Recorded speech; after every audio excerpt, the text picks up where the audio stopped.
আসসালামু আলাইকুম শিক্ষার্থী বন্ধুরা। 60 ডেজ এমআইএসটি অ্যাডমিশন প্রোগ্রাম 2021-এর আজকের কেমিস্ট্রির তৃতীয় ক্লাস নিয়ে ক্ষণিকের বিদ্যালয়ের পক্ষ থেকে আমি আছি Kazi Tawhid Hussain, aeronautical engineering department, MIST. আজ আমাদের আলোচ্য বিষয় কেমিস্ট্রি ফার্স্ট পেপারের 4th চ্যাপ্টার রাসায়নিক পরিবর্তন। আমরা আজকে রাসায়নিক পরিবর্তনের অর্ধেক সম্পর্কে জানব, যেখানে আমরা রাসায়নিক গতি এবং তাপ রসায়ন নিয়ে আলোচনা করব।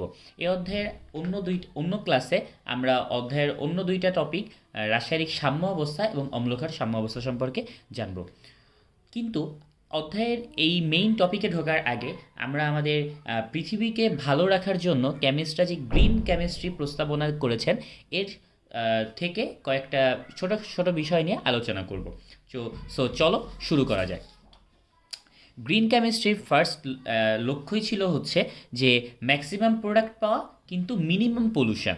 সো আমরা বলতেই পারি যে আমরা যে রাসায়নিক বিক্রিয়াটা ঘটাবো সেখানে আমরা চাই, আমরা যে উৎপাদটা চাই, যে প্রোডাক্টটা চাই ওইটাই সব থেকে হায়েস্ট হোক এবং অন্য অন্য যে ওয়েস্টগুলো হোক বা যেগুলো আমাদের এনভায়রনমেন্টের জন্য ক্ষতিকর সেগুলো কম হোক। খুবই সিম্পল একটা ব্যাপার, কিন্তু এখানের থেকে আমরা দুইটা ম্যাথমেটিক্যাল টার্ম সম্পর্কে জানবো, সেটা হচ্ছে অ্যাটম ইকোনমি এবং এনভায়রনমেন্টাল ফ্যাক্টর, সো বা ই ফ্যাক্টর। তো অ্যাটম ইকোনমি কী বলছে যে আমাদের কাঙ্ক্ষিত উৎপাদের যে ভরটা সেটাকে আমরা টোটাল উৎপাদের ভর দিয়ে ভাগ করলে যে পার্সেন্টেজটা পাই সেটাই হচ্ছে আমার অ্যাটম ইকোনমি। সো আমরা যদি ধরি যে আমরা এ এবং বি দুইটা যৌগ বিক্রিয়া করিয়ে সি এবং ডি দুইটা যৌগ পেয়েছি, যেখানে আমাদের কাঙ্ক্ষিত উৎপাদটা ছিল সি। তার মানে আমরা সিটা পাওয়ার উদ্দেশ্যেই এ এবং বিকে রিয়াকশন করিয়েছি। সো যেহেতু সিটা আমাদের কাঙ্ক্ষিত উৎপাদ, তাই সি বাই টোটাল উৎপাদ এখানে হচ্ছে ডি হচ্ছে ওয়েস্ট হিসেবে উৎপন্ন হয়েছে। সো আমরা c by c plus d করতে পারি এবং অ্যাটম ইকোনমিকে যেহেতু পার্সেন্টেজে প্রকাশ করা হয় তাই আমরা ইন্টু 100% করলাম। এখন আমার প্রশ্ন হচ্ছে অ্যাটম ইকোনমি তাহলে বেশি হওয়া ভালো নাকি কম হওয়া ভালো? আচ্ছা, যেহেতু আমরা এখানে কাঙ্ক্ষিত উৎপাদ বাই মোট উৎপাদের রেশিও করছি, সো আমাদের রেশিওটা যত বেশি আসবে তত আমরা বলতে পারি যে আমাদের কাঙ্ক্ষিত উৎপাদটা তত বেশি পেয়েছি। সো এই কারণে অ্যাটম ইকোনমি যত বেশি আসবে তত আমাদের পরিবেশের জন্য ভালো এবং আমাদের যে বিক্রিয়াটা, যে লক্ষ্য, ফিনান্সিয়াল যে লক্ষ্যটা বলতে পারি বা বিক্রিয়াটা ঘটানোর জন্য আমাদের পিছনে যে লক্ষ্য আছে সেটা বেটার। সো আমরা বেশি গ্রিনার হবে হচ্ছে যখন আমাদের অ্যাটম ইকোনমি বেশি আসবে। সো যদি 50% এবং 70% আছে, দুইটা সেম উৎপাদ পাওয়ার লক্ষ্যে দুইটা বিক্রিয়া করে, তাহলে অবভিয়াসলি 70%টা আমাদের কাছে বেটার। আচ্ছা, এখন ই ফ্যাক্টর বের করার সময় আমরা যে অনুপাতটা করি বা রেশিওটা করি সেটা হচ্ছে বজ্রবায়ু উৎপাদ। এখন এইখানে ই ফ্যাক্টরে আর পার্সেন্টেজটা নেওয়া হয় না। সো আমাদেরকে মনে রাখতে হবে যে অ্যাটম ইকোনমিটা পার্সেন্টেজে প্রকাশ করা হয় কিন্তু ই ফ্যাক্টরটা পার্সেন্টেজে প্রকাশ করা হয় না। সো এবং এনভায়রনমেন্টাল ফ্যাক্টর বা ই ফ্যাক্টরে আমরা যেহেতু বজ্রবায়ু উৎপাদ করছি, তাই এখানে যে রেশিওটা আমরা পাবো সেই রেশিওটা বেশি হওয়া ভালো নাকি কম হওয়া ভালো, এটা তোমাদের কাছেই প্রশ্ন আমার। সো তোমরা আমাকে কমেন্ট সেকশানে চাইলে অ্যান্সার জানিয়ে দিতে পারো। আচ্ছা, আমি হচ্ছে যে আমার মতে যদি বলতে চাই তাহলে কি বলতে পারি, যেহেতু আমাদের লবে এখানে বজ্র আছে, তার মানে আমাদের এই রেশিওটা যত বেশি হবে তত আমাদের বজ্রের পরিমাণ বেশি। এখন আমরা কি একটা বিক্রিয়া ঘটায় বজ্রের পরিমাণ বেশি পাওয়ার জন্য নাকি আমাদের কাঙ্ক্ষিত উৎপাদটা বেশি পাওয়ার জন্য? অবভিয়াসলি উৎপাদটা বেশি পাওয়ার জন্য। সো আমাদের এখানে ই ফ্যাক্টরটা যে বিক্রিয়ার জন্য যত কম ততই আমাদের মঙ্গল। সো আমরা হচ্ছে এখানে নিব হচ্ছে যে যদি একটা বিক্রিয়ার ই ফ্যাক্টর 0.5 আর একটা 0.7 হয়, তাহলে অবভিয়াসলি 0.5টা হবে হচ্ছে মোর গ্রিনার বা মোর পরিবেশ বান্ধব। তাহলে আমরা এখান থেকে কোনো একটা বিক্রিয়া কতটুকু গ্রিনার সেটা নির্ণয় করে দিতে পারি। সো এটাই হচ্ছে আমাদের গ্রিন কেমিস্ট্রির কনসেপ্টটুকু ছিল। তো চলো একটা ম্যাথ করা যাক। আচ্ছা, আমরা টাইটানিয়াম আর আকরিক নিষ্কাশন করার সময় দুইটা ভাবে করতে পারি। একটা টাইটানিয়াম অক্সাইডকে আমরা ম্যাগনেসিয়ামের সাথে বিক্রিয়া করিয়ে টাইটানিয়াম এবং ম্যাগনেসিয়াম অক্সাইড তৈরি করতে পারি। আবার আমরা টাইটানিয়াম ডাইঅক্সাইডকে জাস্ট তাপীয় বিয়োজন করে টাইটানিয়াম আর অক্সিজেন উৎপন্ন করতে পারি। এখানে আমাদেরকে যেটা জেনে রাখতে হবে সেটা হচ্ছে টাইটানিয়ামের ভরটা আমাদেরকে সাধারণত প্রশ্নে দেওয়া থাকতে পারে। এই প্রশ্নটাতে হচ্ছে বুয়েটে এসেছিল, তবে এই প্রশ্নে টাইটানিয়ামের ভর দেওয়া ছিল, তবে আমাদেরকে আমরা জেনে রাখাই আমাদের জন্য বেটার। সো আমরা টাইটানিয়ামের ভর হচ্ছে 47.8 ধরতে পারি। সো আমরা লিখে রাখতে পারি টাইটানিয়ামের ভর হচ্ছে 47.8। আর আমরা এখানে অক্সিজেন, ম্যাগনেসিয়াম এই ভরগুলো অবভিয়াসলি জানবো। সো আমরা অ্যাটম ইকোনমি বের করার ক্ষেত্রে দেখব যে কোন বিক্রিয়াটার অ্যাটম ইকোনমি কতটুকু। সো আমরা যদি ফার্স্ট বিক্রিয়াটার অ্যাটম ইকোনমি বের করতে চাই, যে atom economy of first reaction যদি করতে চাই, তাহলে ফার্স্ট রিয়াকশনের ফার্স্ট আমাদের উৎপাদ কে ছিল, অবভিয়াসলি টাইটেনিয়াম। আমরা এখানে টাইটেনিয়াম বের করার জন্যই করতেছি, তার মানে আমরা টাইটেনিয়ামের ভরটা এখানে বসাবো, ডিভাইডেড বাই টোটাল কী কী উৎপাদ আমরা পেয়েছি। আমরা এখানে দেখছি যে আমরা টোটাল উৎপাদ পাচ্ছি হচ্ছে দুইটা, সেটা কি কি, একটা হচ্ছে টাইটানিয়াম এবং একটা হচ্ছে ম্যাগনেসিয়াম অক্সাইড। এখন ম্যাগনেসিয়াম অক্সাইডের ভর আমরা ঠিকই জানবো, ম্যাগনেসিয়ামের ভর আর অক্সিজেনের ভর যোগ করে দিয়ে, আর টাইটানিয়ামের ভর তো আমাদেরকে দেওয়াই আছে। কিন্তু এখানে আমাদেরকে খেয়াল রাখতে হবে যে আমাদের কিন্তু ম্যাগনেসিয়াম অক্সাইড এক অণু তৈরি হয় নাই, দুই অণু তৈরি হয়েছিল। সো আমরা হচ্ছে এখানে সামনে একটা 2 দিয়ে দিব। এটা করার পরে আমরা দেখব, আমরা যখন সব ভরগুলা বের করে হিসাব করব ক্যালকুলেশনে, তখন আমরা দেখব যে আমাদের অ্যাটম ইকোনমি এই বিক্রিয়ার জন্য আসে হচ্ছে 37.26%। সো আমরা এবার দ্বিতীয় বিক্রিয়াটার জন্য অ্যাটম ইকোনমি সেমভাবে যদি বের করি, সেক্ষেত্রে আমাদের ফার্স্টে উপরে থাকবে হচ্ছে টাইটেনিয়ামের ভর, যেহেতু আমাদের এখানে মেইন উৎপাদটা টাইটেনিয়াম, এবং নিচে থাকবে হচ্ছে টাইটেনিয়ামের ভর এবং সাথে অক্সিজেন আছে, সো অক্সিজেনের ভর, অক্সিজেন অণুর ভর। সো অক্সিজেন অণুর ভর 16 নাকি 32, এটা আমরা সবাই জানি, অবভিয়াসলি 32 হবে, যেহেতু এক অক্সিজেন অণু হচ্ছে দ্বিপারমাণবিক গ্যাস এবং একটা অক্সিজেন 16, তার মানে দুইটা অক্সিজেন 32। সো এইটা বের করার পরে আমরা দেখব এখানে আমাদের মান আসবে হচ্ছে 59% অ্যাপ্রক্সিমেট। সো এখন আমরা অলরেডি আগে দেখে এসেছি যে যার অ্যাটম ইকোনমি বেশি সে হচ্ছে বেশি গ্রিনার। তাহলে আমাদের এখানে আমরা যদি, বা গ্রিনার মানেই হচ্ছে পরিবেশ বান্ধব, সো আমরা এখানে বলবো যে আমাদের দ্বিতীয় বিক্রিয়াটা হচ্ছে বেশি গ্রিনার, বা আমাদের দ্বিতীয় বিক্রিয়াটা হচ্ছে বেশি পরিবেশ বান্ধব। সো দ্বিতীয়টা হচ্ছে আমাদের অ্যান্সার হবে। এখন আমাদেরকে যদি বলে যে প্রথম বিক্রিয়ার ক্ষেত্রে টাইটেনিয়াম যদি প্রধান উৎপাদ হয়, তাহলে ই ফ্যাক্টর কত, বা যেটা আমাদের বি দাগে ছিল। সো বি দাগ করার সময় আমরা যেটা করব, বি দাগে আমাদেরকে মানে বিক্রিয়াতে সাধারণত বলে দেওয়া থাকবে যে প্রধান উৎপাদ কোনটি। যদি বলে নাও দেওয়া থাকতো এই বিক্রিয়ার জন্য, আমরা এখানে নিশ্চিতভাবে বলতে পারতাম যে এখানে প্রধান উৎপাদটা অবশ্যই টাইটেনিয়াম হবে, কারণ আমরা টাইটেনিয়াম নিষ্কাশন করতে গিয়ে কখনোই ম্যাগনেসিয়াম অক্সাইড মানে চাবো না। সো এখানে আমাদের যেহেতু, এবং এটা একটা রেশিও, কোনো পার্সেন্টেজ নাই, তাই এবং এটার মান একের থেকে কম আসবে, এটাও স্বাভাবিক। তবে আমাদেরকে এখানে কাজ করতে হয়েছিল, আমরা আগের পেজ থেকে যদি সূত্রটা দেখে নিই, সেটা হচ্ছে মোট বজ্র বাই মোট উৎপাদ নিয়ে। সো আমাদের এখানে মোট বজ্র এখানে কি, এক নম্বর বিক্রিয়ার ক্ষেত্রে মোট বজ্র হচ্ছে ম্যাগনেসিয়াম অক্সাইড, কিন্তু সেটা কয় অণু আছে, 2 অণু আছে, তাই আমরা 2 ইন্টু ম্যাগনেসিয়াম অক্সাইডের ভর বসিয়ে দিব। দেন নিচে কি দিব, টোটাল উৎপাদ। টোটাল উৎপাদ তো আমরা জানি, টোটাল উৎপাদ হচ্ছে টাইটানিয়ামের ভর প্লাস হচ্ছে 2 অণু ম্যাগনেসিয়াম অক্সাইডের ভর। সো এটা আমরা যখন হিসাব করব, হিসাব করার পরে আমরা দেখব আমাদের ই ফ্যাক্টর আসছে 0.626। সো আমরা অঙ্কটা হচ্ছে খুব সহজেই করে ফেলতে পারি, আমাদের জাস্ট মানে ছোটোবেলার ম্যাথমেটিক্যাল মানে ধারণা থেকেই, নতুন কিছুই না, শুধু আমাদেরকে মনে রাখতে হবে যে আমাদের কাঙ্ক্ষিত উৎপাদ কোনটি, বজ্র কোনটি, এবং আমাদের কত অণু তৈরি হয়েছে। সো এখানে আমরা মানে যে ভুলটা করতে পারি, আমরা বিক্রিয়াটা যদি সমতা করে না দেওয়া থাকে, আমরা সমতাকরণ নাও করতে পারি, সমতাকরণ না করে ডিরেক্ট ম্যাথ করে দিতে পারি। এই সমস্যাগুলো থেকে আমাদেরকে সরে আসতে হবে, তাহলেই আমরা খুব সহজেই এই ধরনের ম্যাথ সলভ করে ফেলতে পারবো। তো এখন আমরা যেটা শুরু করব সেটা হচ্ছে এই অধ্যায়ের খুব গুরুত্বপূর্ণ একটা টপিক, যেটা হচ্ছে রাসায়নিক গতিবিদ্যা। আমরা রাসায়নিক গতিবিদ্যা করার ক্ষেত্রে ফার্স্ট যে টপিকটা রেখেছি সেটা হচ্ছে বিক্রিয়ার হার। আমরা যে কোনো কিছুর হার বলতে বুঝি যে একটা একক সময়ের ব্যবধানে সেটা কতটুকু মানে কেমনভাবে পরিবর্তন হচ্ছে সেটা, যে কোনো কিছুর হারই যদি আমরা বলি।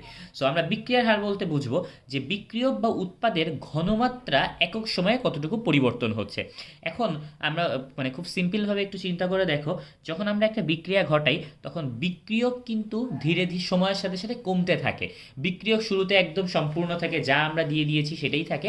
আস্তে আস্তে যখন উৎপাদ বাড়তে থাকে তখন বিক্রিয়কটাই তো বিক্রিয়ার মাধ্যমে উৎপাদে পরিণত হচ্ছে। সো আমাদের আস্তে আস্তে বিক্রিয়কের পরিমাণটা কমে, বা পরিমাণ কমে মানে ঘনমাত্রা কমে, আর হচ্ছে উৎপাদের ঘনমাত্রাটা গ্র্যাজুয়ালি বাড়তে থাকে। সো এখান থেকে আমরা আরেকটা জিনিস আমরা বলতে পারি যে আমরা এখান থেকে হারের একক নিয়ে যদি কাজ করতে চাই, তাহলে যেহেতু আমাদের লবে আছে হচ্ছে ঘনমাত্রা, এবং ঘনমাত্রার একক আমরা জানি হচ্ছে মোল পার লিটার, এবং নিচে আমাদের আছে হচ্ছে ব্যয়িত সময়। যদি আমরা এটাকে সেকেন্ডে ধরি তাহলে আমরা বলতে পারি যে আমাদের বিক্রিয়ার হারের একক হচ্ছে মোল পার লিটার পার সেকেন্ড, বা আমরা জানি মোল পার লিটারকে আমরা বড় হাতের এম দ্বারা প্রকাশ করি, এম পার সেকেন্ড। সো আমরা হচ্ছে এখন ম্যাথটা দেখে ফেলি। আমরা হচ্ছে হাইড্রোজেন এবং ব্রোমিন মিলিয়ে হাইড্রোজেন ব্রোমাইড তৈরি করতে পারবো, যেখানে আমাদের পাত্রের আয়তন দেওয়া আছে এবং একটা নির্দিষ্ট সময়ের ব্যবধানে ব্রোমিনের পরিবর্তন দেওয়া আছে, কিন্তু মোলে ব্রোমিনের কত মোল পরিবর্তন হয়েছে সেটা বলা আছে। এখন আমরা জানি যে হারের সূত্রে আমরা দেখেছি যে ঘনমাত্রার পরিবর্তন নিয়ে কাজ করতে হচ্ছে। সো আমরা যখন এই ম্যাথটা করব তখন আমাদেরকে আগে মোল থেকে ঘনমাত্রা যেতে হবে, এবং মোল থেকে ঘনমাত্রা যাওয়ার সূত্রতে আমি লিখে রেখেছি যে ঘনমাত্রা ইকুয়াল টু আমরা জানি হচ্ছে এন বাই ভি, বা আমাদের কিন্তু জানাই আছে যে s equal to n divided by v. কিন্তু এখান থেকে যদি আমরা পরিবর্তন নিয়ে কাজ করব তাহলে আমরা বলতে পারি যে ঘনমাত্রার পরিবর্তন ইকুয়াল টু মোল সংখ্যার পরিবর্তন বাই ভি। সো যেহেতু একটা নির্দিষ্ট পাত্রের মধ্যে কিন্তু মানে পাত্রের আয়তন ফিক্সড আছে, তাই আয়তনের পরিবর্তন নেওয়ার কোনো প্রয়োজন পড়ছে না এখানে। সো ঘনমাত্রার পরিবর্তন আমরা এখানে পেতে পারি যে মোল সংখ্যার পরিবর্তন এখানে দেওয়া আছে -0.001, এবং এখানে আমাদের যে আয়তনটা দেওয়া আছে আয়তনটা মিলিলিটারে দেওয়া আছে, যেটাকে আমাদেরকে অবশ্যই লিটারে নিয়ে যেতে হবে। সো আমরা লিটারে যদি নিয়ে যাই তাহলে আমরা পাবো 0.250। এটাই হচ্ছে আমাদের মোল পার লিটারে ঘনমাত্রার পরিবর্তন। এখন আমরা খেয়াল করতে চাই যে আমরা বিক্রিয়ার হার লিখতে চাই, তাহলে বিক্রিয়াটা হচ্ছে হাইড্রোজেন এবং ব্রোমিন বিক্রিয়ক, এবং যেখানে হাইড্রোজেন ব্রোমাইড উৎপাদ। এখন আমরা জানি সময়ের সাথে সাথে বিক্রিয়ক কমে। সো যখন আমরা বিক্রিয়ক থেকে কোনো কিছু একটা হার নির্ণয় করতে যাব তখন আমাদের সূত্রটা হবে হচ্ছে আর ইজ ইকুয়ালস টু মাইনাস দিতে হবে, কারণ যেহেতু বিক্রিয়ক কমছে তার মানে পরিবর্তনটা অবশ্যই নেগেটিভ হবে, যে কারণে আলটিমেটলি এখানে নেগেটিভটা ইউজ করা হয়েছে, যাতে এই নেগেটিভ এবং এই নেগেটিভ মিলে আলটিমেটলি ক্যান্সেল আউট হয়ে যেতে পারে। সো এখানে আমরা হচ্ছে তাহলে ঘনমাত্রার পরিবর্তন আমরা এই যে মানটা পেয়েছি এই মানটা আমরা এখানে বসাবো, যে -0.01 ডিভাইডেড বাই হচ্ছে 0.25, আর নিচে হচ্ছে আমাদের সময়টা আমাদের দেওয়া আছে 0.01 সেকেন্ড। So 0.01 second. এখান থেকে আমরা এই বিক্রিয়ার হারটা পাবো হচ্ছে 0.4 মোল পার লিটার পার সেকেন্ড, বা এখান থেকে আমরা এটাকে একটু সুন্দর করে লিখাতে দিতে পারি 0.4 এম পার সেকেন্ড। সো আমাদের হচ্ছে খুবই সহজ একটা ম্যাথ ছিল, যে কতটুকু মোল সংখ্যা পরিবর্তন হয়েছে, যেহেতু মোল দেওয়া আছে তার মানে আমরা এটাকে আয়তন দ্বারা ভাগ করেছি, এবং তারপরে হচ্ছে আমরা আর ইকুয়াল টু ঘনমাত্রার পরিবর্তন ডিভাইডেড বাই সময়, সিম্পল ম্যাথ। সো চলো সামনের আমরা আগাই কীভাবে আমরা একটা যে কোনো বিক্রিয়ার ক্ষেত্রে আমরা তার হারটা নির্ণয় করতে পারি। যে কোনো একটা বিক্রিয়া যদি এ বলতে এখানে বোঝাচ্ছে যে এক্স এর কত মোল বিক্রিয়া করছে, বি হচ্ছে ওয়াই এর কত মোল বিক্রিয়া করছে, আর এখানে উৎপাদ হচ্ছে এম এবং সি, যেখানে আমরা বলবো যে এম এবং সি এর কতটুকু মোল বিক্রিয়া করছে সেটা নিয়ে হচ্ছে আমাদের কাজ। সো এই বিক্রিয়ার হারের ক্ষেত্রে বা হারকে আমরা যদি আর দ্বারা প্রকাশ করি, তার মানে এই বিক্রিয়ার আর নির্ণয় করতে আমরা যেটা করব সেটা হচ্ছে যে -1/a, তারপর হচ্ছে এক্স এর ঘনমাত্রার পরিবর্তন।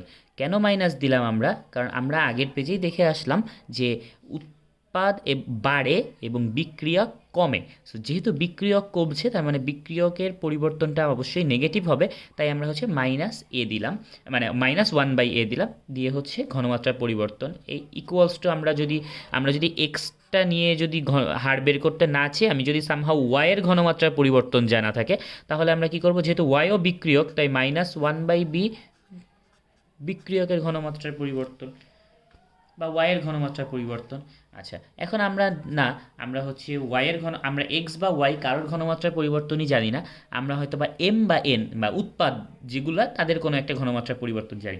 এখন উৎপাদ যেহেতু বাড়ছে তার মানে এদের পরিবর্তনটা কিন্তু অবশ্যই পজিটিভ হবে। সো এই কারণে আমরা এখানে হচ্ছে প্লাস দিব, +1/c, প্লাস সামনে দিলেও হয় না দিলেও হয়। সো যাই হোক 1/c, আর উৎপাদের ঘনমাত্রার পরিবর্তনটা এম, বা আমরা যদি এম না জেনে এন জানা থাকে তাহলে আমরা দিতে পারি 1/d এন এর ঘনমাত্রার পরিবর্তন। সো এভাবে আমরা যদি হচ্ছে একটা বিক্রিয়ার কোনো একটা বিক্রিয়ক বা উৎপাদের নির্দিষ্ট সময়ে ঘনমাত্রার পরিবর্তন জানতে পারি, তাহলে খুব সহজেই ওই বিক্রিয়ার জন্য ওই বিক্রিয়ার হারটাও নির্দিষ্ট সময়ে বের করে ফেলতে পারি।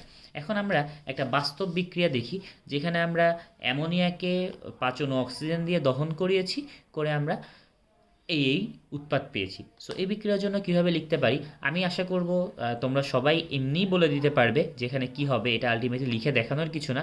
তারপরেও আমি প্র্যাকটিসের জন্য এই জাস্ট বিক্রিয়াটা লিখেছি। সো আমি হচ্ছে খুব দ্রুত লিখে ফেললাম। কি হয় যে 1/4 হবে, যেহেতু এটা বিক্রিয়ক তাই মাইনাস হচ্ছে, তারপর হচ্ছে অ্যামোনিয়ার ঘনমাত্রার পরিবর্তন, বা আমি যদি অ্যামোনিয়ারটা না জেনে অক্সিজেনেরটা জানতাম তাহলে -1/5, এবং এখানে হচ্ছে অক্সিজেনের ঘনমাত্রার পরিবর্তন বলতে পারি।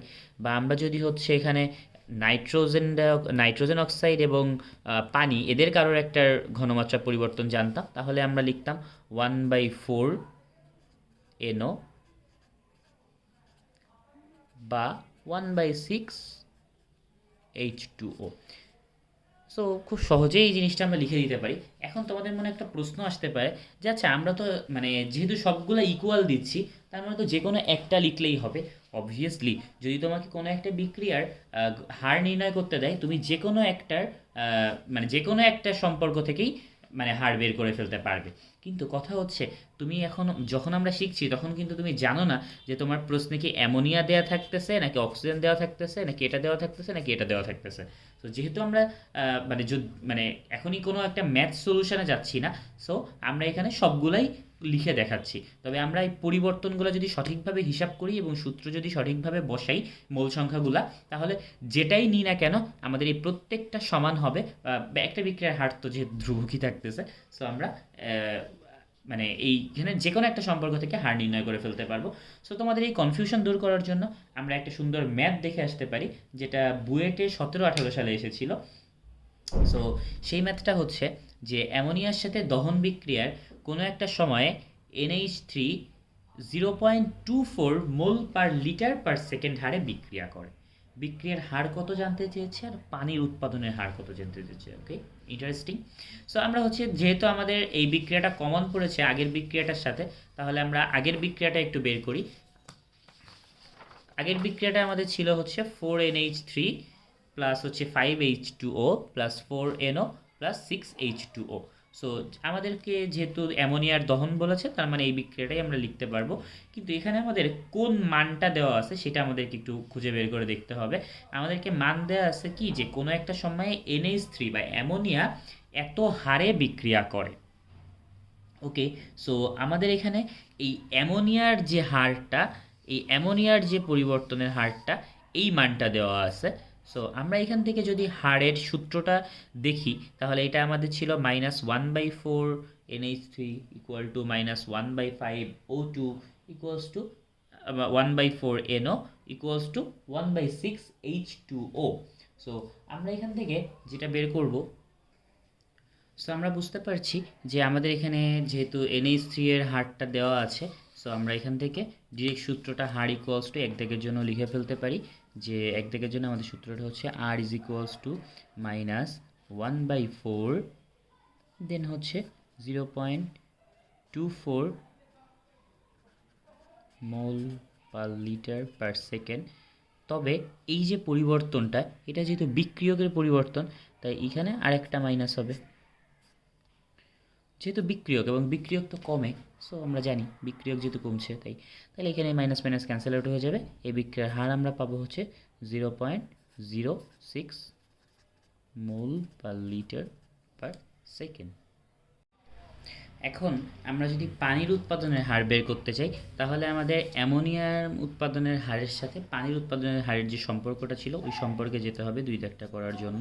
তাহলে আমরা আগের পেজেই দেখে এসেছি, তোমরা জাস্ট মানে আগের একটু ভিডিওটা ব্যাকওয়ার্ড করে দেখে নিতে পারো কি আছে। যে আমাদের ছিল হচ্ছে -1/4 দেন হচ্ছে অ্যামোনিয়ারটা ইজ ইকুয়ালস টু, যেহেতু পানি উৎপাদে ছিল তাই আমাদের ওইখানে দেওয়া ছিল হচ্ছে 1/6 H2O।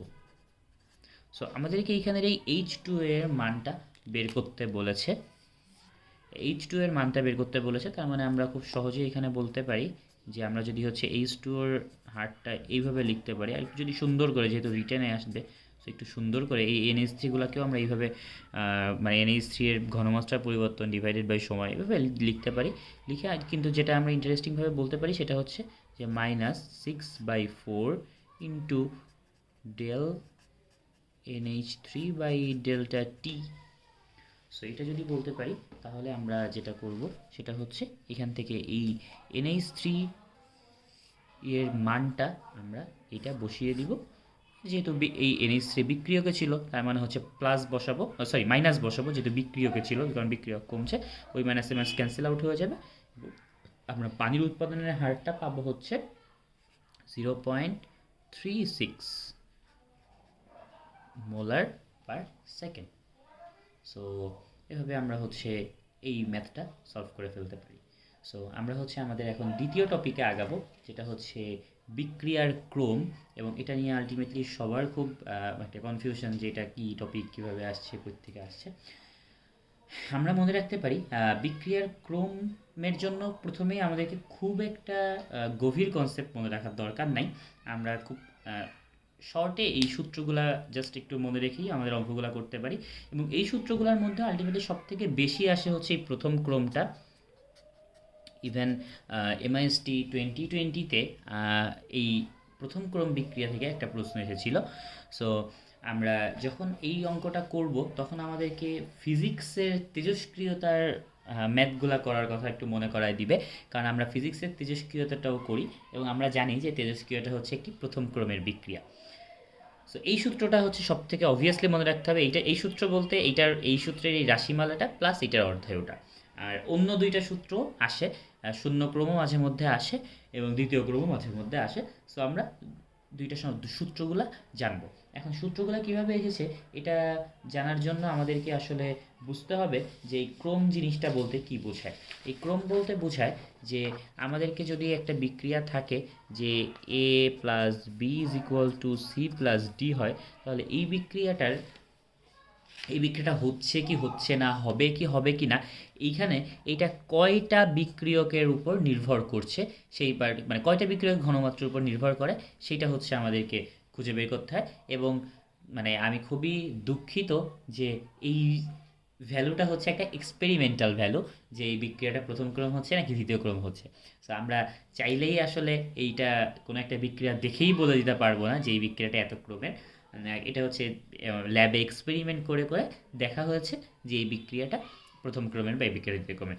এখন যদি যেটা শূন্য ক্রমের বিক্রিয়া, সেইখানে কি হয়, সেইটার হার বিক্রিয়কের ঘনমাত্রার উপর ডিপেন্ডই করে না, মানে C⁴ উপর ডিপেন্ড করে। সো কোনো কিছুর উপর ডিপেন্ডই করে না। আবার যেটা প্রথম ক্রমের বিক্রিয়া সেটা হচ্ছে জাস্ট একটা এইখানের একটা হয় A বা B, যে কোনো একটার উপর নির্ভর করে। সো আমি যদি A ধরি তাহলে হচ্ছে এটা নির্ভর করে হচ্ছে CA এর উপর, তার মানে এখানে কিন্তু C এর পাওয়ার আমরা বলতে পারি 1, যেহেতু C আছে একটা, তার মানে C এর পাওয়ার 1। আর দ্বিতীয় ক্রমের বিক্রিয়াটা এইখানের এই দুইটার উপরই ডিপেন্ড করবে, তার মানে আমরা বলতে পারি CA ইন্টু CB, বা আমরা এটাকে একটু নর্মালভাবে লিখে এভাবে বলতে পারি যে R সমানুপাতিক C²। এইখানের এই যে 0, এই যে 1, এই যে 2, এইগুলাই হচ্ছে আমাদের বিক্রিয়ার ক্রম। সো এরপর এখান থেকে হচ্ছে আমরা অন্যভাবে ইন্টিগ্রেশনের মাধ্যমে বের করে ফেলতে পারি যে বিক্রিয়ার রাশিমালাটা কেমন হবে, বা অন্য আরও যেসব টপিক আছে সেগুলো আমরা বের করতে পারি। তবে আমাদেরকে এই সূত্রগুলো জানা রাখতে হবে। এখানে CT বলতে বোঝাচ্ছে হচ্ছে টি সময়ে কোনো একটা বিক্রিয়ার যে ঘনমাত্রাটা অবশিষ্ট আছে সেইটা, আর C0 বলতে বোঝাচ্ছে যে একদম বিক্রিয়ার শুরুতে যে ঘনমাত্রাটা ছিল সেইটা, আর K হচ্ছে বিক্রিয়ার হার ধ্রুবক, এবং T হচ্ছে কতটুকু সময়ে এটা ঘটেছে সেইটা। আচ্ছা, এবং তাহলে এই অর্ধায়ুতে আমরা যেটা বলবো সেটা হচ্ছে C½ ইকুয়াল টু C, প্রথম শূন্যক্রম বিক্রিয়ার জন্য C0 ইকুয়াল টু C0/2K, আর প্রথম ক্রমের জন্য ln 2/K, এবং দ্বিতীয় ক্রমের জন্য 1/K C0। আমরা এখান থেকে একটা খুব কনসেপচুয়াল একটা প্রশ্নের অ্যান্সার করতে পারি যে শূন্যক্রম বিক্রিয়া এবং দ্বিতীয় ক্রম বিক্রিয়ার অর্ধায়ু তাদের প্রাথমিক বা ইনিশিয়াল স্টেজের কনসেন্ট্রেশনের উপরে নির্ভর করে, কিন্তু প্রথম ক্রমের বিক্রিয়ায় আমরা দেখি, খেয়াল করি, এইখানে কিন্তু একটাও C0 নাই। সো আমরা এখানে বলতে পারি যে প্রথম ক্রমের বিক্রিয়া প্রাথমিক ঘনমাত্রার উপর ডিপেন্ডেন্ট একদমই করে না। তো চলো আমরা এবার একটা অঙ্ক করে ফেলি। অঙ্কটা হচ্ছে যে প্রথম ক্রম বিক্রিয়ার অর্ধায়ু যদি 50 সেকেন্ড হয় তাহলে 75% বিক্রিয়া শেষ হতে কত মিনিট সময় প্রয়োজন হবে। আচ্ছা, প্রথম ক্রম বিক্রিয়ার অর্ধায়ু, তাহলে প্রথম ক্রম যেহেতু বলেছে, সো আমরা শুরুতেই লিখে দিতে পারি যে t half is equals to ln 2/k। আচ্ছা, এখান থেকে আমরা যেহেতু টি হাফ দেওয়া আছে, তার মানে কে এর একটা মান বের করতে পারি। লনের মান হচ্ছে 0.693 ডিভাইডেড বাই কে এর মান হচ্ছে, এখানে টি হাফের মান হচ্ছে 50 সেকেন্ড। সো এখান থেকে হচ্ছে আমরা কে এর একটা মান পাবো। আচ্ছা, আমি আর কে এর মানটা বের করলাম না, এটা তোমাদের কাছ থাকলো। কিন্তু আমরা দেখি এরপরে কীভাবে বিক্রিয়াটা সামনে আগাবে। বিক্রিয়াটা আমাকে জানতে চাইছে প্রশ্নে যে 75% বিক্রিয়া শেষ হতে কত সময় লাগবে। 75% বিক্রিয়া শেষ হতে, তাহলে আমাদের যে ভুলটা এখানে আমরা সচরাচর করে থাকি সেটা হচ্ছে যে আমরা এখানে ডিরেক্ট হচ্ছে এই c equal to c not e to the power minus k t, এই সূত্রে সি নটের জায়গা 75% বসায় দিই। 75% বলতে 0.75 সি নট বসায় দিই। বাট না, দেখো এখানে আমরা বলেছিলাম যে এইখানের এই সিটা হচ্ছে কতটুকু অবশিষ্ট আছে সেইটা। এখানে কিন্তু 75% শেষ হয়ে গেছে, তার মানে অবশিষ্ট কতটুকু আছে 25%। আবার বুঝো 75% শেষ হয়ে গেছে, অবশিষ্ট থাকতেছে হচ্ছে 25%। তার মানে আমাদের এইখানে পরের লাইনটা হবে হচ্ছে 0.25 সি নট, কি কতটুকু আগে যেটা ছিল সেটাই, c not e to the power minus k t. এবং এখান থেকে আমরা জানি আমাদেরকে এখানে টিটা বের করতে হবে, যেহেতু সময় কত সময় চেয়েছে। সো আমরা এখান থেকে হচ্ছে সি নট কেটে দিতে পারি, লন এনে আমরা টি এর একটা মান বসাইতে বের করে ফেলতে পারি, যেহেতু কে এর মানটা আমরা এখান থেকে পাবো। তবে এখানে আমরা আরেকটা ভুল সাধারণত করে থাকবো, সেটা হচ্ছে আমরা এখানে কে এর মানে যেটা পাচ্ছি, যেহেতু আমি অর্ধায়ুটা সেকেন্ডে বসিয়েছি, সো আমি কে এর মানও কিন্তু পার সেকেন্ড আকারে পাবো। এবং পার সেকেন্ড আকারে পাওয়ার ফলে যেটা হবে, আমরা এখানে কে এর মান বসালে যে মানটা পাবো সেটা কিন্তু সেকেন্ড আকারে মান পাবো। কিন্তু সেই যে মানটা আমরা পাবো, ধরি আমরা মানটা পেয়েছি হচ্ছে পি, তাহলে আমরা যদি পি পাই তাহলে আমাদের অ্যান্সার কিন্তু হবে হচ্ছে পি ডিভাইডেড বাই 60, কারণ আমাদেরকে সময় চেয়েছে হচ্ছে কত মিনিটে লাগবে। এটাই কিন্তু প্রশ্নটার মানে ট্রিক্সটা ছিল, যে কত মিনিটে সময় চেয়েছে সেটা আমাদেরকে বের করে ফেলতে হবে। আমি ক্যালকুলেশন করে দেখালাম না, এটা তোমাদের কাজ। এটার অ্যান্সার আসবে হচ্ছে 3.2 ইন্টু 10⁻⁻4 মিনিট। সো তো আমি আশা করছি তোমরা সবাই এই ম্যাথটা খুব সহজেই করে ফেলতে পারবে। সো এখন আমরা আর্হেনিয়াসের সমীকরণ নিয়ে আলোচনা করব। আর্হেনিয়াসের সমীকরণে আমরা হচ্ছে বিক্রিয়ার হারের সাথে সংঘর্ষ, তারপর আরও কিছু ফ্যাক্টর কল্পনা করি, এবং যেখান থেকে আমরা সাধারণত টি এর সাথে বা তাপমাত্রা এবং সক্রিয়ণ শক্তি নিয়ে একটা কাজ করি। সো আর্হেনিয়াসের সমীকরণ হচ্ছে যে k equals to A into e to the power minus E A by R T. এখানে এটা হচ্ছে একটা কনস্ট্যান্ট এবং ই এটা হচ্ছে একটা অ্যাক্টিভেশন এনার্জি বা সক্রিয়ণ শক্তি, টিটা হচ্ছে তাপমাত্রা। এখন এক একটা বিক্রিয়ার জন্য ভিন্ন ভিন্ন তাপমাত্রায় রেট কনস্ট্যান্ট ভিন্ন ভিন্ন হয়। সো আমরা হচ্ছে এখান থেকে যেটা করতে পারি, এই বিক্রিয়াটাকে ফার্স্টেই হচ্ছে লনে কনভার্ট করতে পারি। লনকে ইকুয়ালস টু আমরা বলতে পারি ln A plus ln e to the power minus E A by R T. আমরা লনের যে প্রপার্টিজ আছে সেখান থেকেই ব্যাখ্যা করতে পারি যে লনের ভিতরে দুইটা গুণ থাকলে প্লাস হয়ে যায়। সো এখান থেকে আমরা যেটা বলতে পারি সেটা হচ্ছে যে যদি আমাদের কোনো কারণে তাপমাত্রা ভিন্ন থাকে, মানে টি যদি আমাদের ভিন্ন ভিন্ন হয়, টি ভিন্ন হলে আমাদের কে ওয়ান পাবো, কে টু পাবো। সো আমরা বলতে পারি loan K one equals to তখন হবে, আচ্ছা এখান থেকে লন আর ই কাটাকাটি হয়ে যায়, কাটাকাটি হয়ে থাকে হচ্ছে minus E A by R T one, যেহেতু কে ওয়ান দিয়েছি, প্লাস হচ্ছে লন এ। কনস্ট্যান্টের মান তো কখনো পরিবর্তন হবে না। এবং টি টু তাপমাত্রার জন্য আমরা বলতে পারি loan K two equal to minus E A by R T two plus ln A. এখন আমাদের এই কনস্ট্যান্টটা যদি বাদ দিতে চাই, আমরা কনস্ট্যান্টটা বাদ দেওয়ার লক্ষ্যে আমরা সমীকরণ দুইটাকে মাইনাস করে দিতে পারি, এবং মাইনাস করলে আমাদের আসবে হচ্ছে ln K one minus ln K two is equals to, যেহেতু 1 থেকে 2 বিয়োগ করছি, so minus EA by R T one plus E a by R T two, minus এবং এই মাইনাস মিলে প্লাস হয়ে গেল এবং লনে কাটা গেল। এবং এখান থেকে আমরা আরও সহজে বলতে পারি যে লন, আমরা প্রপার্টিজ ইউজ করতে পারি k one by K two, যেহেতু মাইনাস থাকলে আমরা জানি ডিভাইডেড বাই হয়ে যায়। So ln K one by K two equal to minus EA by R, সবার ক্ষেত্রে কমন, সো আমরা মাইনাস ইএ বাই আরটা কমন নিয়ে ফেলতে পারি। কমন নিয়ে ফেললে আমাদের আসবে হচ্ছে 1/T1 মাইনাস 1/T2, এবং এই সমীকরণ থেকে আমাদেরকে ম্যাথ করা লাগবে। সো আমরা সমীকরণটা খুব ভালোভাবে খেয়াল করি যে ln K one by K two equals to minus EA by R into 1 - T1 minus 1/T2। So তার আগে আমরা ওইখানে যাওয়ার আগে আমরা হচ্ছে ডিরেক্ট যে সমীকরণটা আমরা জানি যে লন, অ্যান্সার করছি আমরা, ln k equals to minus EA by R into T plus ln A, এই যে সূত্রটা আমরা জানি, এই সূত্রটা থেকে আমরা আসতে পারি। কিভাবে আসতে পারি? যে এই সূত্রটা আমাদেরকে প্রশ্নটা বলেছে যে একটি বিক্রিয়া ভিন্ন ভিন্ন তাপমাত্রায় বেগ ধ্রুবকের মান নিয়ে লেখচিত্রে 1/T এর বিপরীতে লগ কে স্থাপন করলো। আচ্ছা, তাহলে আগেই আমাদেরকে লগে চলে যেতে হবে, যেহেতু আমাদেরকে এখানে লন নিয়ে আমরা সূত্রটা প্রমাণ করেছিলাম, কিন্তু আমাদেরকে যে অ্যান্সারটা চেয়েছে সেটা হচ্ছে লনে চেয়েছে। সো আমাদেরকে শুরুতেই আমরা চলে যাব হচ্ছে লগে। কিভাবে আমরা লগে যেতে পারি? আমরা লগকে ইকুয়াল টু এখানে বলতে পারি যে minus EA by 2.303 R into 1/T লনে।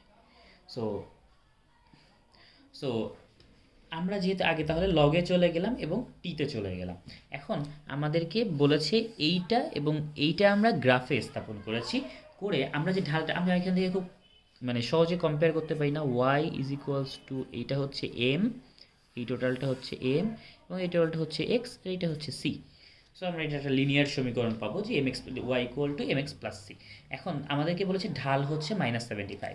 সো আমরা এখান থেকে তাহলে খুব সহজেই বলতে পারি যে minus EA by 2.303 R is equals to -75, then minus minus cross আমার আসবে হচ্ছে ইএ ইকুয়াল টু 75 গুণ 2.303 ইন্টু আর এর মান। এবার আমার প্রশ্ন হচ্ছে এখানে আমরা আর এর মানটা কত বসাবো? আর এর মান কি 0.0821 বসাবো নাকি 8.316 বসাবো? সো আমার কথা হচ্ছে যেখানে আমরা অ্যাক্টিভেশন এনার্জিটার একক পাই হচ্ছে জুলে, যেহেতু একটা এনার্জি এবং এনার্জি একক আমরা জুলে পাই, তার মানে আমাদেরকে এইখানে যেটা বসাতে হবে সেটাও জুল এককের, জুল পার মোল পার ক্যালভিন এককেরটা বসাতে হবে। তার মানে আমরা বলে ফেলতে পারি এই আর এর মান হচ্ছে 8.314। সো এভাবে আমরা জাস্ট মান বসিয়ে এখান থেকে ই এর মানটা খুব সহজেই বের করে ফেলতে পারি। এখন আমরা অন্য আরেকটি অঙ্ক দেখব, যেটা হচ্ছে আমাদের দুইটা ভিন্ন তাপমাত্রার ক্ষেত্রে। সো দুইটা ভিন্ন তাপমাত্রার ক্ষেত্রে আমরা যদি দেখি যে তাপমাত্রা 25 ডিগ্রি সেলসিয়াস থেকে 35 ডিগ্রি সেলসিয়াস করলে আমাদের বেগ ধ্রুবক কতটুকু বৃদ্ধি পেয়েছে? 3 গুণ বৃদ্ধি পেয়েছে। বেগ ধ্রুবকটাই হচ্ছে কে। সো 3 গুণ বৃদ্ধি পেল এবং আমাদেরকে এখান থেকে সক্রিয় শক্তি হিসাব করতে বলেছে, এবং আমরা এই যে সূত্রটা এখানে লেখা, এই সূত্রটা আমরা আগে থেকেই জানি, এবং এই পরের লাইনটা দেখে কেউ ঘাবড়িও না। পরের লাইনটা হচ্ছে বুঝিয়েছে যে এই মাইনাসটা যদি আমরা ভিতরে গুণ করে দিই তাহলে 1/T1 মাইনাস 1/T2 হয়ে যায়। আচ্ছা, একটা ইন্টারেস্টিং ব্যাপার বলি, আমি যখন এই সূত্রটাকে 2 পেজ আগে প্রমাণ করেছিলাম তখন আমরা পেয়েছিলাম একরকম, আর এখন আমরা পাচ্ছি একরকম। এর কারণ কি? এর কারণ হচ্ছে যে আমরা এইখানে লন K1/K2 লিখেছিলাম, এখানে কিন্তু আমরা লন K2/K1 লিখেছি। কেউ কনফিউজড হয়েও না, আলটিমেটলি উল্টায় দিলে কিন্তু সেম। আমরা এখানে হচ্ছে loan K1 minus loan K2 করেছিলাম, আর ওরা হচ্ছে K2 মাইনাস K1 করতে চেয়েছে এখানে, তাই এইটা এরকম উল্টা এসেছে। সো আমি যদি K1 মাইনাস K2 করি তাও কোনো সমস্যা নেই, K2 মাইনাস K1 করি তাও কোনো সমস্যা নেই, দুইটা একই জিনিস। সো আমাদের এইখানে যে কনসেপ্টটা বুঝতে হবে সেটা হচ্ছে যে T1 এর মান হচ্ছে 25 ডিগ্রি সেলসিয়াস, তার মানে হচ্ছে আমরা বলতে পারি 273 প্লাস 25। T2 এর মান হচ্ছে 35 ডিগ্রি, তার মানে হচ্ছে 273 প্লাস 35। K1 এর মান আমাদের দেওয়া নেই, সো আমরা K1 ধরি প্রথম বিক্রিয়ার ক্ষেত্রে, মানে প্রথম তাপমাত্রার ক্ষেত্রে K1 কে ছিল। দ্বিতীয় ক্ষেত্রে K2 এর মান কত ছিল, আমরা খুব সহজে অ্যান্সার করে দিব যে 3 গুণ, তার মানে 3K। বাট না, এইখানে কিন্তু বলেছে 3 গুণ বৃদ্ধি পায়, তার মানে প্রথমে ছিল হচ্ছে 3K, প্রথমে ছিল K, তারপরে সেটা বৃদ্ধি পেয়েছে 3 গুণ, তার মানে 3K বৃদ্ধি পেয়েছে। তাহলে শুরুতে K, তারপরে 3K, টোটাল কত K হবে 4K, তার মানে 3K plus K equals to 4K। এটা 4K মুভি নয়, এটা বেগ ধ্রুবক 4K হয়েছে। সেখান থেকে আমরা লিখতে পারি ln 4K by K is equals to minus EA by R. 1 by T2 এর মান হচ্ছে 273 প্লাস 35, তার মানে হচ্ছে 308 মাইনাস 273 প্লাস 25, তার মানে মাইনাস 2 বাই 298। এখান থেকে আমরা খুব সহজেই E1 এর মান বের করে ফেলতে পারি, কারণ কে এখান থেকে কাটা যাবে, লন 4 এর মান বসাবো এবং এই মাইনাসটা এইটা যখন আমরা হিসাব করব তখন দেখবো এটা মাইনাস চলে আসবে।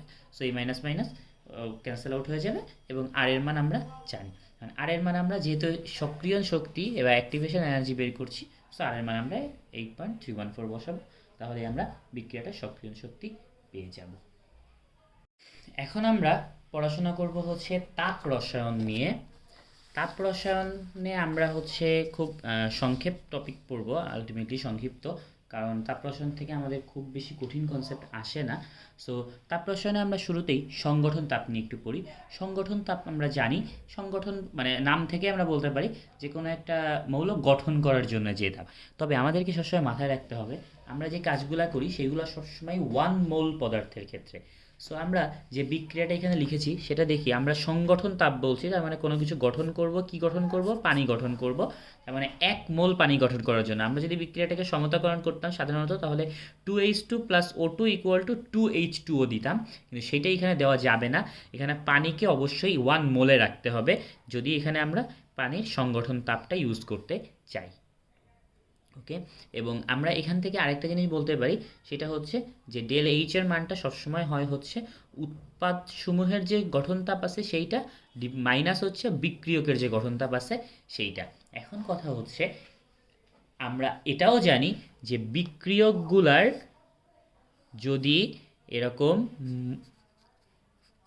এক পারমাণবিক টাইপের হয়, সরি দ্বিপারমাণবিক কিন্তু একই ধরনের মৌল H2O2 Cl2 এমন হয়, তাহলে সেক্ষেত্রে এদের সংগঠন তাপ সবসময় 0 হয়ে যায়। সো আমাদের এখানে কিন্তু বিক্রিয়কের গুলার গঠন তাপ নাই, পুরাটাই উৎপাদের গঠন তাপ, তার মানে উৎপাদের যে গঠন তাপটা সেইটাই আমরা এই বিক্রিয়ার মাধ্যমে ডেল এইচ আকারে পেয়ে যাব। সো এবার আমরা যদি দহন তাপে আসি, দহন তাপ হচ্ছে আমাদের কোনো একটা পদার্থের 1 মোলকে অক্সিজেন দ্বারা দহন করতে যে তাপ লাগবে, কি করতে 1 মোলকে। সো আমরা এখানেও সবসময় মাথায় রাখবো আমরা যে পদার্থটাকে দহন করতে চাই সেটাকে 1 মোল রাখতে হবে, এখানে কার্বনকে অবশ্যই 1 মোলে রাখা হয়েছে।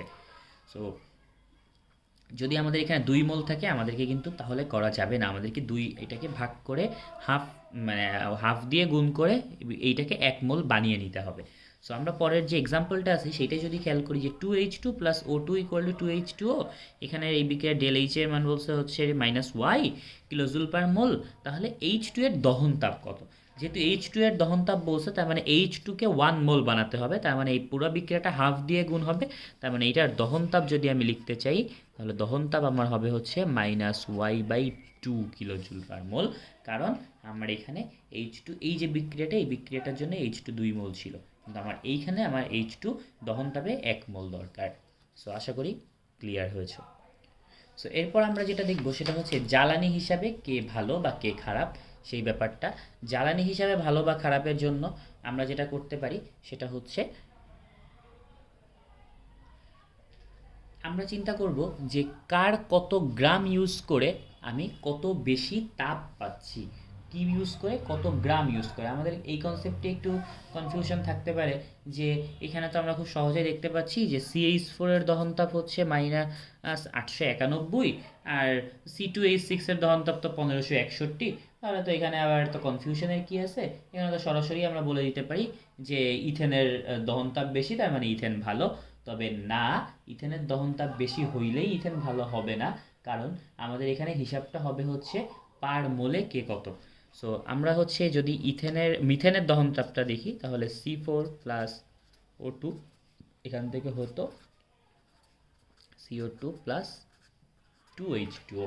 সো এখানে এই বিক্রিয়াটার ক্ষেত্রে হচ্ছে আমার -891। এখন আমি যদি বলি যে 1 মোল মিথেন থেকে আমি কত তাপ পাবো, 891 কিলোজুল তাপ পাবো। সো এখান থেকে আমরা বলতে পারি 16 গ্রাম মিথেন থেকে তাপ পাই 891, তাহলে 1 গ্রাম মিথেন থেকে কতটুকু তাপ পাই,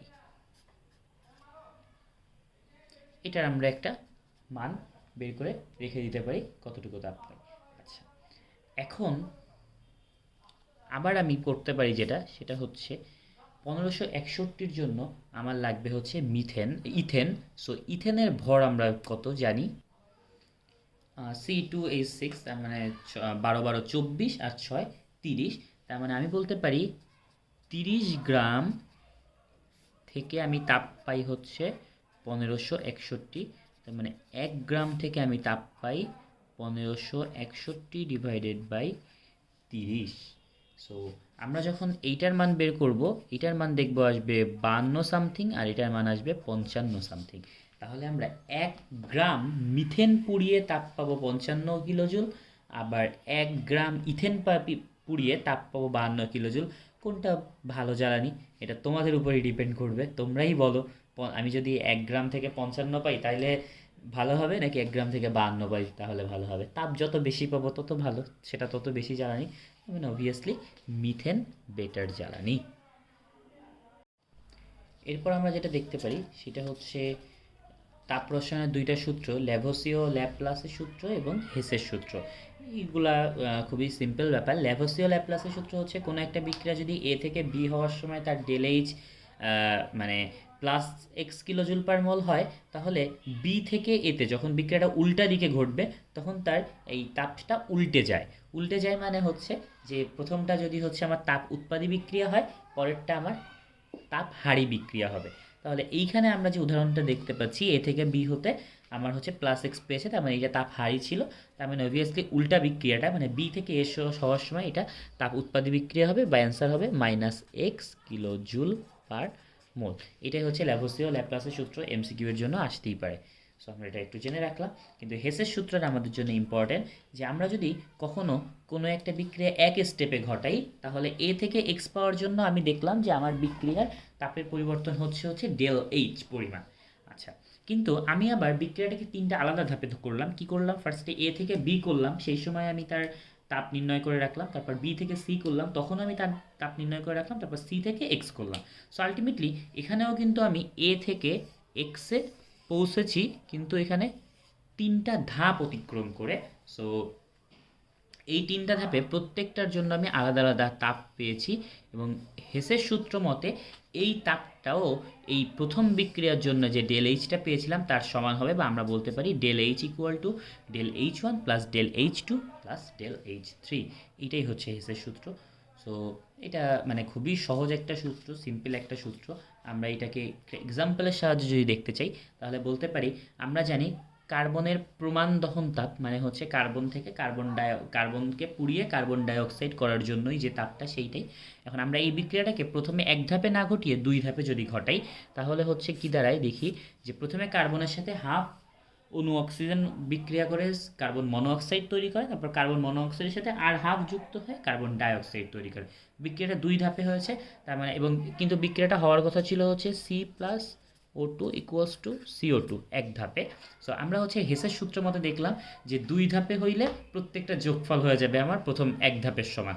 সো এখানে প্রথম ধাপে হচ্ছে এখানে আমার টোটাল ডেল এইচটা হবে হচ্ছে এই প্রথম ধাপের ডেল এইচ মানে হচ্ছে -111 প্লাস, যেহেতু মাইনাস আছে পরেরটা তাই -283, বা আমরা এখান থেকে এই মাইনাস মাইনাসে মাইনাস হয়ে যাবে। সো -394 -394 কিলো জুল পার মোল তাপ উৎপন্ন হবে প্রমাণের কার্বনের প্রমাণ দহন তাপ। সো এটাই হচ্ছে আমাদের হেসের সূত্র ছিল, এবং হেসের সূত্র থেকে আমরা ম্যাথটা খুব সহজেই সলভ করে ফেলতে পারলাম। আচ্ছা, আমরা আজকের লাস্ট টপিক, যেটা আমরা 9-10 থেকেই শিখে এসেছি, যে বন্ধন নিয়ে কাজ, বন্ধন ভাঙা গড়ার খেলা। সো এই বন্ধন ভাঙা গড়ার যে ম্যাথটা আমরা দেখব, একটু মানে কনসেপচুয়াল একটা জিনিস দিয়েছি, যেটা হচ্ছে আমরা সচরাচর যে প্র্যাকটিসগুলো করি সেগুলো থেকে একটু বাইরে, কারণ সচরাচর যে বন্ধন ভাঙা গড়ার এটা আমরা খুব সহজেই পারব। সো আমরা এইখানে যদি দেখি, এইখানে আমাদের এই যে দুইটা যৌগ ছিল, এই দুইটা যৌগ মিলে পরবর্তীতে আরেকটা যৌগ হয়েছে, এবং আমাকে বের করতে বলেছে যে এই বিক্রিয়ার এনথালপি কত, এবং আমরা জানি বিক্রিয়ার এনথালপি হয় হচ্ছে সবসময় বন্ধন ভাঙা মাইনাস বন্ধন গড়। সো এখানে আমি দেখি, এখানে আমার বন্ধন ভেঙেছে কি কি, আমাকে কার্বনের একটা ডাবল বন্ড ছিল, এই ডাবল বন্ডটা আমি ভেঙে ফেলেছি, কারণ এই পাশে আমি দেখি কার্বনের অক্সিজেনের সাথে কোনো ডাবল বন্ড নাই, তার মানে এখানে ডাবল বন্ডটা উঠে গেছে। সো আমার এই ভাঙার মধ্যে ডাবল বন্ডটা পড়ছে। আচ্ছা, এই পাশে আমার আরেকটা ছিল হচ্ছে HCN, আমি দেখি এই পাশে কিন্তু আমার কোনো HCN বন্ড নাই, হাইড্রোজেনের সাথে সিএনের কোনো বন্ড এইখানে নাই, তার মানে আমার এই দুইটা বন্ড ভেঙেছে, তাই আমি এই দুইটা রেড কালার দিয়ে মার্ক করেছি। এবং এরপর যদি দেখি গড়েছে কে কে ডান পাশে, দেখি আমার এই কার্বনের সাথে আমার তখন একটা অক্সিজেন সিঙ্গেল একটা বন্ড গড়েছে, কার্বনের সাথেই আবার সিএন একটা বন্ড করেছে, আবার অক্সিজেনের সাথে হাইড্রোজেন একটা বন্ড করেছে, অক্সিজেনের সাথে হাইড্রোজেন কিন্তু এই পাশে ছিল না।